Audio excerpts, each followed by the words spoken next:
கர்த்தருடைய நாமம் மகிமைப்படுவதாக. இந்த 2024 ஆண்டில் ஆண்டவர் நம்மளை மட்டுமாய் வழிநடத்தி வருகிறார். இந்த பிப்ரவரி மாதத்தில் கர்த்தருடைய வார்த்தைக்கு நேராய் கடந்து சொல்வோம். ஏசாயாவின் புஸ்தகம் 12வது அதிகாரம் 6வது வசனம். இந்த பிப்ரவரி மாதத்தில் ஆண்டவர் நம்மளுக்கு கொடுக்கிற வாக்குத்தத்தம், சீயோனில் வாசமாயிருக்கிறவளே, நீ சத்தமிட்டு கெம்பீரி, இஸ்ரவேலின் பரிசுத்தர் உன் நடுவில் பெரியவராயிருக்கிறார். கர்த்தர் இந்த பிப்ரவரி மாதத்தில் கொடுக்கிற வார்த்தை, இஸ்ரவேலின் பரிசுத்தர் உன் நடுவில் பெரியவராயிருக்கிறார். கர்த்தர் நம் நடுவில் பெரியவராய் நம்மோடு கூட வாசம் பண்ணுகிறவராக இருக்கிற இந்த பிப்ரவரி மாதத்தில் நீ எத்தனை நெருக்கங்கள், பிரச்சனைகள், போராட்டங்கள் இருந்தாலும் சரி, அவைகள் எல்லாவற்றையும் காட்டிலும் என் தேவன் பெரியவர், அற்புதத்தை செய்கிறவர், அதிசயங்களை செய்கிற தேவன் நம்மோடு கூட வாசம் பண்ணுகிறவராக இருக்கிறார். அல்லேலூயா. இங்கே ஆண்டவர் சொல்லுகிறார், இஸ்ரவேலின் பரிசுத்தர் உன் நடுவில் பெரியவராக இருக்கிறார். இந்த நாளில் நீங்கள் விசுவாசிங்க, உங்களுக்குள்ளாக இருக்கிற இஸ்ரவேலின் பரிசுத்தர் அவர் பெரியவர். இந்த பிப்ரவரி மாதத்தில் எத்தனை பிரச்சனைகள், எத்தனை போராட்டங்களை தாண்டி வந்தாலும் சரி, அவைகள் எல்லாவற்றையும் காட்டிலும் கர்த்தர் உங்கள் வாழ்க்கையில் பெரியவராய், அற்புதங்களை செய்கிற தேவனாய் நம்மோடு கூட வாசம் பண்ணுகிறார். அல்லேலூயா.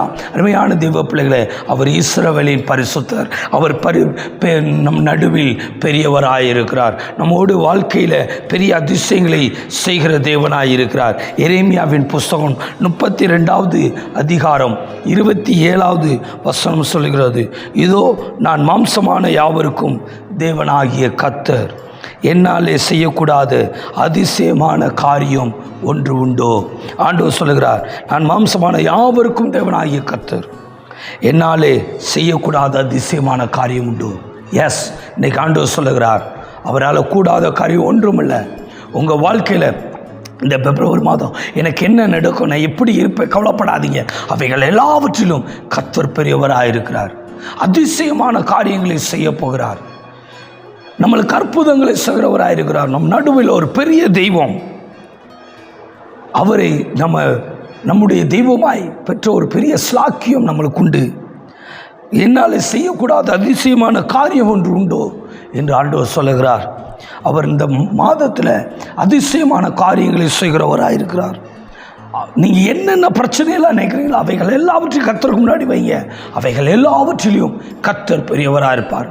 பிரச்சனையை பார்த்து சோர்ந்து போயிடாதீங்க. அந்த பிரச்சனைகள் மத்தியிலையும் நம்முடைய தெய்வம் நம்மளுக்கு பெரியவராக இருப்பார். ஒரு பகுதியை நம்ம வாசிப்போம். 1 ராஜாக்களின் புஸ்தகம் 17வது அதிகாரத்தில் நம்ம பார்க்குறோம்.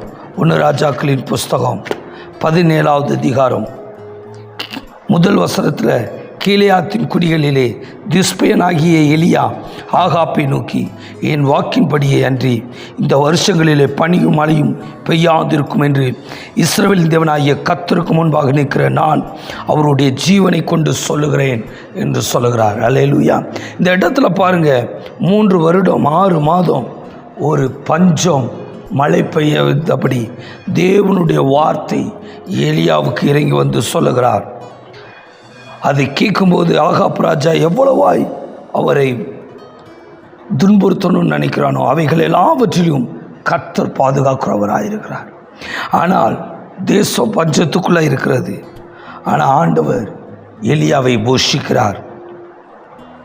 3வது வசனம் சொல்கிறார், நீ இவ்விடத்தை விட்டு கீழ் திசை நோக்கி போய் யோர்தானுக்கு நேராக இருக்கிற கேரி தாற்றண்டையில் ஒளிந்து கொண்டிரு, அந்த ஆற்றின் தண்ணீரை குடிப்பாய், அங்கே உன்னை போஷிக்க காகங்களுக்கு கட்டளையிடுவேன் என்று சொல்லுகிறார். அவர் சாப்பிட்றதுக்கு ஒரு காகம் ஆகாரத்தை அல்ல, நிறைய காகங்கள் கொண்டு வந்து அவருக்கு ஆகாரம் கொடுக்கிறது. காகங்களுக்கு அங்கே பன்மையை காண்பிக்கிறது. காகங்களுக்கு கட்டளையிட்டு எலியாவிற்கு தேவையான எல்லா உணவுகளையும் கொடுக்கிறது. காகங்கள் 6வது வசனம் சொல்லுகிறது, காகங்கள் அவனுக்கு விடியற் காலத்தில் அப்பமும் இறைச்சியும் சாயங்காலத்தில் அப்பமும் இறைச்சியும் கொண்டு வந்தது. தாகத்துக்கு அந்த ஆற்றின் தண்ணீரை குடித்தார் என்று சொல்லி பாருங்க. தேசம் பஞ்சத்துக்குள்ளே இருக்கு. ஆனால் கர்த்தர் எலியாவை போஷிக்கிறார். இதே போல தான் 2-3 வருடத்துக்கு முன்னாடி கொரோனா நாட்களில் தேசம் பஞ்சத்திலே வறுமையிலும் கஷ்டத்தில் இருக்கும்போது கர்த்தர் நம்மளை ஒரு தீங்கு இல்லாமல் பாதுகாத்தார். கண்ணின் மணி போல பாதுகாத்தார். எத்தனையோ போராட்டங்கள், எத்தனையோ பொருளாதார நெருக்கடிகள், எத்தனையோ பஞ்சங்கள், எத்தனையோ வந்தாலும் கர்த்தர் நம்மளை பாதுகாத்தாரே. எத்தனையோ மரண கட்டிலிருந்து ஆண்டவர் பாதுகாத்தாரே. எத்தனை ஆஸ்பத்திரிக்கு அது இதுன்னு அலைந்து கொரோனாவில் பாதிக்கப்பட்டிருந்தோம், ஆனால் கர்த்தர் பாதுகாத்தார். சாப்பாடு தேவைகள் வீட்டை விட்டு வெளியேறாமையே கர்த்தர் கொடுத்தார். எப்படி இஸ்ரவேல் ஜனங்களை வழிநடத்தி வரும்போது 40 வருடம் அவர்களுக்கு தேவையான ஆகாரங்களை கொடுத்து ஆண்டவர் போஷித்து வழிநடத்தி வந்தாரோ, அதே போல கர்த்தர் கண்ணின் மணி போல உங்களையும் என்னையும் போஷித்து பாதுகாத்து வழிநடத்தி வர போதுமானவராயிருக்கிறார். எத்தனை பேர் விசுவாசிக்கிறீங்க? இந்த பிப்ரவரி மாதத்தில் ஐயோ நான் என்ன செய்வேன்? கலவரப்படாதீங்க. தேவன் அற்புதம் செய்கிறவர். ஒரு பக்கம் தேசம் பஞ்சத்துக்குள்ளே இருக்குது, ஆனால் எலியாவிற்கு காகங்கள் மூலமாய் அப்பமும் இறைச்சியும் ஆற்று தண்ணீரும் குடித்து எவ்வளவாய் ஆண்டவர் போஷிக்கிறார். அருமையான தேவ பிள்ளைகளே, நீங்கள் ஆண்டவரை பிடித்து கொள்ளுங்க. கர்த்தர் உங்களுக்கு அற்புதம் செய்கிறவராக இருக்கிறார். எத்தனை நெருக்கங்கள், எத்தனை பிரச்சனைகள் வரலாம், அவைகள் எல்லாவற்றிலிருந்தும் கர்த்தர் உங்களையும் என்னையும் பாதுகாத்து வழிநடத்தி வருவதற்கு தேவன் போதுமானவராக இருக்கிறார். அருமையான தேவ பிள்ளைகளே, இன்னைக்கு ஆண்டவருடைய கரம் இறங்கி வருகிறது. இஸ்ரவேலின் பரிசுத்த நம் வாழ்க்கையில் பெரியவராயிருக்கிறார். எலியாவுக்கு ஆண்டவர் சொன்ன வார்த்தையின்படி ஒரு பெரிய பஞ்சம், எல்லா ஜனங்களுக்குள்ளேயும் ஒரு பஞ்சம் உண்டாகிறது. ஆனால் உங்களை என்னையும் ஆண்டவர் பாதுகாக்கிறவராயிருக்கிறார். எலியாவை போஷித்த தேவன் இஸ்ரவேல் ஜனங்கள் 40 வருஷம் அவர்களுக்கு மன்னாவினால காடைகளினால கண்மலை உடைத்து அவர்களுக்கு தண்ணீர் புறப்பட்டது. செங்கடலை பிளந்து அவர்களை நடக்க பண்ணினார். எவ்வளவு அற்புதம்! அவர்கள் போட்டிருந்த வஸ்திரம் கிளியலை, பாதரட்ச பழசாகலை கிளியலை எவ்வளவாய் ஆண்டவர் பாதுகாத்தார்.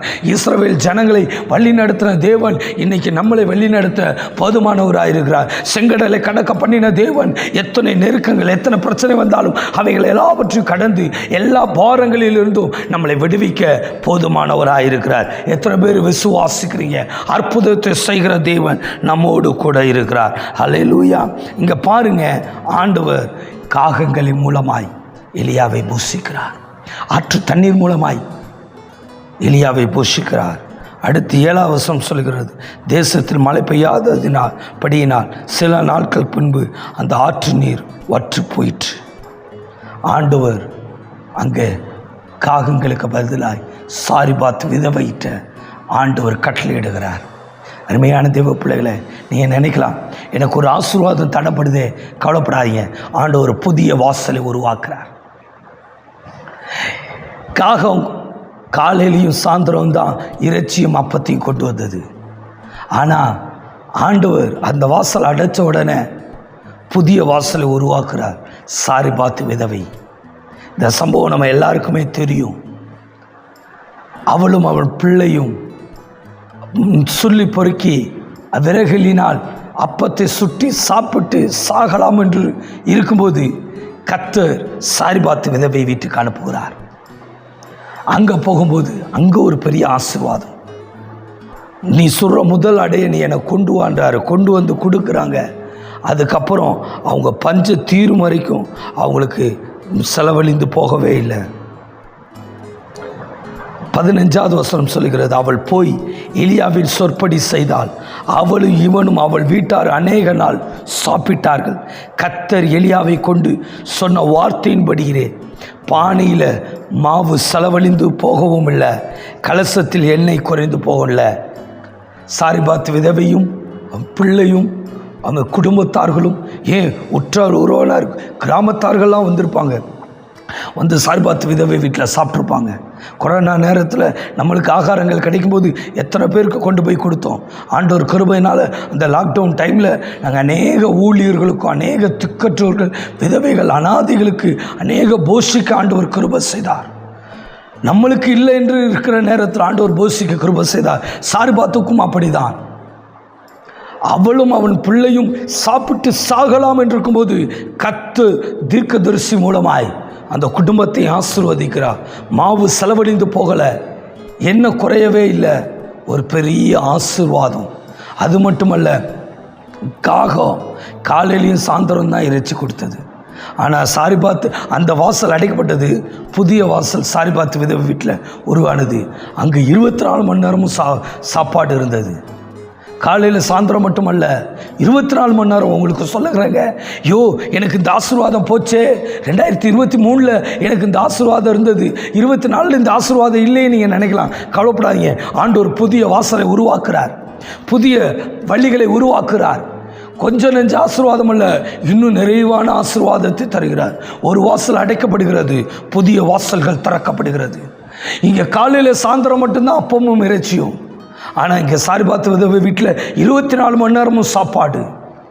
குடும்பத்தார்கள் எல்லாரும் சாப்பிட்றாங்க, அநேகருக்கு போஷிக்கப்படுகிறாங்க. இன்னைக்கு உங்களுக்கு சொல்லுகிறேங்க, தடைப்பட்ட ஆசீர்வாதத்தை தேவன் தருகிறவர். ஆண்டவர் சொல்றார், இஸ்ரவேலின் பரிசுத்தர் உன் நடுவில் பெரியவராக இருக்கிறார். உங்கள் குடும்பத்தில் பெரியவராக இருக்கிறார், உங்கள் வாழ்க்கையில் பெரியவராக இருக்கிறார். நீங்கள் கவலைப்படாதீங்க. ஐயோ எனக்கு இந்த நெருக்கடி, கவலைப்படாதீங்க. அந்த நெருக்கடி வரும்பொழுது புதிய வாசலை தேவன் உருவாக்குகிறார், பாரத்தை மாற்றுகிறார். மத்தேயுவின் புஸ்தகம் 11வது அதிகாரத்தில் ஆண்டவர் 28, 29, 30 சொல்லுகிறார், வருத்தப்பட்டு பாரம் சுமக்கிறவர்களே நீங்கள் எல்லாரும் என்னிடத்தில் வாருங்கள், நான் உங்களுக்கு இளைப்பாறுதல் தருவேன். நீங்கள் பாரத்தோடு இருக்கீங்களா? ஆண்டவர்கிட்ட வாங்க, இளைப்பாறுதல் தருவார். நான் 29 சொல்கிறேன், நான் சாந்தமும் மன தாழ்மையுமாய் இருக்கிறேன். என் நுகத்தை உங்கள் மேல் ஏற்றுக்கொண்டு என்னிடத்தில் கற்றுக்கொள்ளுங்கள், அப்பொழுது உங்கள் ஆத்துமாக்களுக்கு இளைப்பாறுதல் கிடைக்கும். அல்லேலூயா. நீங்கள் ஆண்டவர் இடத்துல உங்கள் பாரத்தை வச்சுட்டு அவருடைய நுகத்தை சுமங்க. ஊழியம் என்னும் நுகத்தை சுமங்க, சுவிசேஷம் என்னும் நுகத்தை சுமங்க, கிறிஸ்துவை அன்பை பறைசாற்றுகிற நுகத்தை சுமங்க. ஆண்டவர் உங்களுக்கு இளைப்பாறுதலை தருகிறவராக இருக்கிறார். 30வது வசனம் சொல்லுகிறது, என் நுகம் மெதுவாயும் என் சுமை லெகுவாயும் இருக்கிறது. ஆண்டவர் சொல்லுகிறார், உங்கள் நுகம் மெதுவாக இருக்கும், சுமையும் லெகுவாய் மாற்றுகிறவர். மெதுவாய் மாற்றுகிறவர், லெகுவாய் மாற்றுகிறவர். நீங்கள் சொல்லலாம், எனக்கு நுகம் அதிகமான பாரம். கவலைப்படாதீங்க, ஆண்டவர் மேலே வைங்க, உங்கள் சுமையை லெகுவாக மாற்றுவார், பிரச்சனையை லெகுவாய் மாற்றுவார். இந்த பிப்ரவரி மாதம் கர்த்தர் என்னை தூக்கு சுமப்பார் நினைங்க. ஐயோ மாதம் வருதே, வீட்டு வாடகை கட்டணும், இபி பில் கட்டணும், வட்டி கட்டணும், தவணை கட்டணும், குழு காசை கட்டணும், எனக்கு அந்த பணம் தேவை, இந்த பொருளாதார தேவை, ஆஸ்பத்திரி செலவு இது இருக்குது, இவ்வளோ கடன்கள், இவ்வளோ நெருக்கம், இத்தனை பிரச்சனை, இவ்வளோத்தையும் நீங்கள் நினச்சிங்கன்னா உங்களுக்கு என்ன செய்வதென்று நினைக்கிறது நீங்கள் தெரியாமல் இருக்கலாம். ஆனால் அந்த அவ்வளோ பிரச்சனையை தூக்கி ஆண்டவர் மேலே வைங்க, சிலுவையின் மேலே வைங்க. உங்களை என்னை சுமந்து பாவத்தை சுமந்து தீர்த்த ஆண்டவர் மேலே வைங்க. ஆண்டவரே நான் உன் மேலே வைக்கிறேன், இந்த பிப்ரவரி மாதம் நீங்கள் சுமங்க ஆண்டவரே, என் பிரச்சனையை நீங்கள் பார்த்துக்கோங்க ஆண்டவரே. ஆண்டவர் உங்கள் நுகத்தை மெதுவாய் மாற்றுவார், உங்கள் சுமையை லெகுவாய் மாற்றுவார். ஈஸியாக மாறும். இந்த பிப்ரவரி மாதத்தில் எல்லாத்தையும் ஈஸியாக கடந்து போக வைப்பார். நீங்கள் செய்ய வேண்டியது ஒன்றே ஒன்று தான், உங்கள் பாரத்தை கர்த்தர் மேலே வச்சிருங்க, அவர் அற்புதம் செய்வார். இந்த மாதத்தில் ஆண்டவர் சொல்கிறார், இஸ்ரவேலின் பரிசுத்தர் நம் நடுவில் பெரியவராக இருக்கிறார். அவர் என் நடுவில் பெரியவராக இருக்கிறார். எத்தனை வியாதி வந்தாலும் அதில் பெரியவர் இயேசு கிறிஸ்து. எத்தனை கடன்கள் இருந்தாலும் அதை காட்டிலும் பெரியவர் இயேசு கிறிஸ்து. ஐயோ பல லட்சம் கடன், கவலைப்படாதீங்க, அதை காட்டிலும் பெரியவர் இயேசு கிறிஸ்து. எவ்வளவா நான் நெருக்கத்தில் இருக்கேன், கவலைப்படாதீங்க, அதை காட்டிலும் பெரியவர் இயேசு கிறிஸ்து. குடும்பத்தில் இவ்வளவு பிரச்சனை, நான் என்ன செய்வேன், வழக்குகள், போலீஸ் ஸ்டேஷன், அவ்வளோ கஷ்டம், கோர்ட்டு, நிறைய நெருக்கடியில் இருக்கிறேன், கவலைப்படாதீங்க. அவைகள் எல்லா பிரச்சனையும் மத்தியிலும் கர்த்தர் பெரியவர், இயேசு பெரியவர், அவர் அற்புதம் செய்கிறவர். நம் நடுவில் பெரியவராயிருந்து அற்புதங்களை செய்கிற தேவனாயிருக்கிறார். அவரிடத்தில் உங்கள் பாரத்தை வைங்க. அவர் சாந்தமும் மனத்தாழ்மையும் உள்ளவர். உங்களுக்கு அமைதியையும் சாந்தத்தையும் சமாதானத்தையும் கொடுப்பார். பிப்ரவரி மாதம் எப்படி இருக்கும், கவலைப்படாது, எல்லாவற்றையும் சுமூகமாய் மாற்ற போதுமானவர். விடுதலை தருகிற தேவனாயிருக்கிறார். உங்களுக்கு அற்புதம் செய்கிறவர். உங்கள் பாரம் கர்த்தருடைய பாரமாய் மாறட்டும். அவரால் கூடாத காரியம் ஒன்றுமில்லை.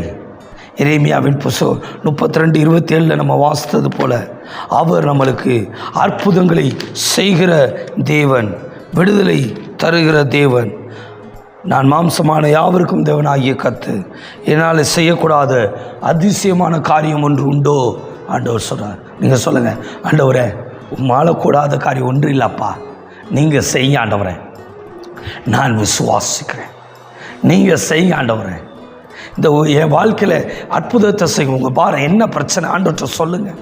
மனசுக்குள்ளேயே நினச்சிக்கிட்டே இருக்காதீங்க, எனக்கு இந்த போராட்டம், எனக்கு இந்த பிரச்சனை, இந்த கஷ்டத்தில் இருக்கேன், கவலைப்படாதீங்க. அதை ஆண்டவருடைய சமுத்திரம் வைங்க. அவர் உங்களுக்கு அதிசயங்களை செய்கிறவர், அற்புதத்தை செய்கிற தேவன், விடுதலை தருகிறவர். அவருடைய பாரத்தை அவர் மேலே வைங்க. உங்கள் பிரச்சனையை தூக்கி சுமக்காதீங்க. அதுக்காக அநேக தேவையில்லாத நபர்களிடத்துலையும் போய் நிற்காதீங்க.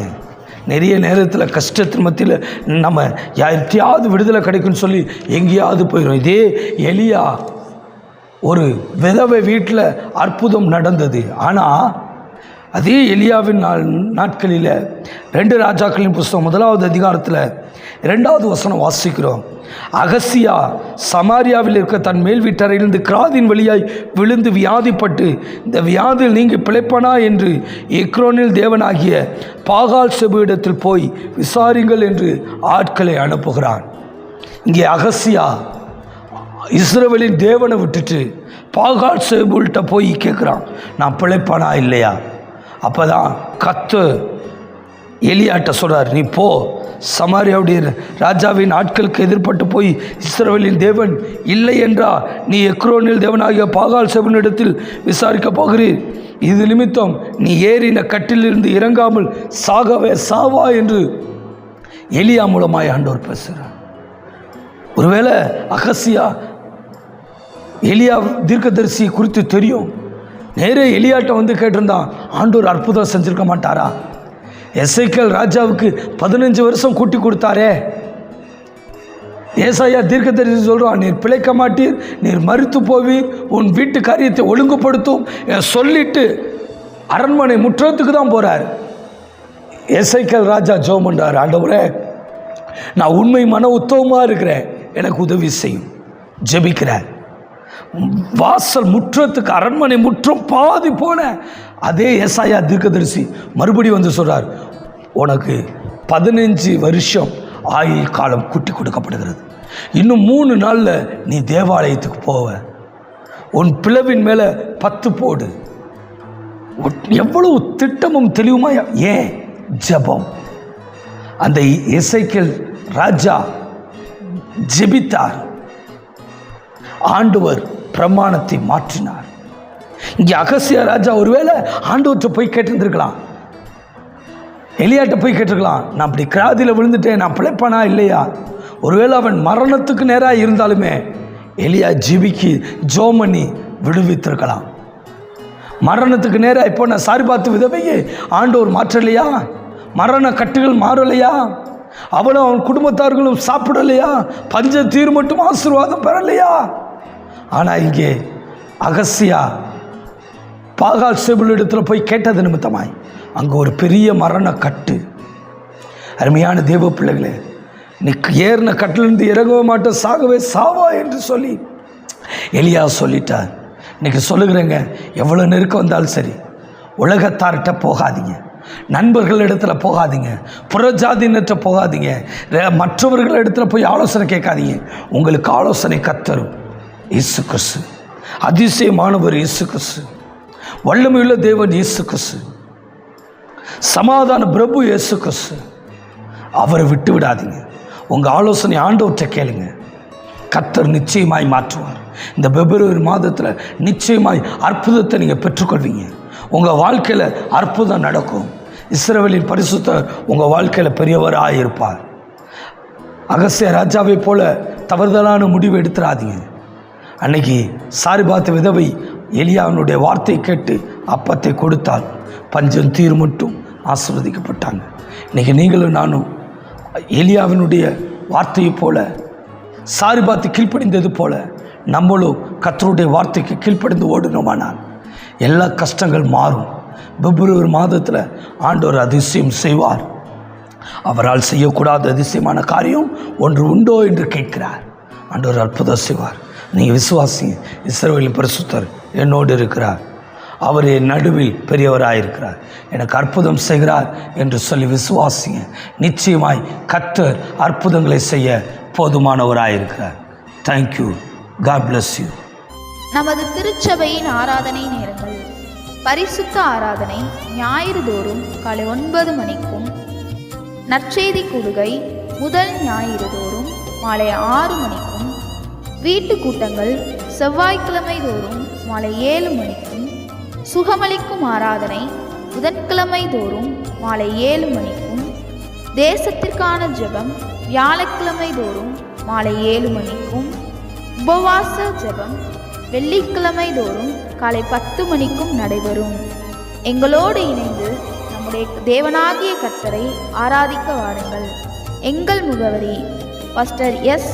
சாமுவேல் சுவாமிதாஸ், கடைசி கால எழுப்புதல் ஊழியங்கள், தாய் நகர், அனுப்பானடி, மதுரை 625009. எங்கள் தொலைபேசி எண் 9043837321.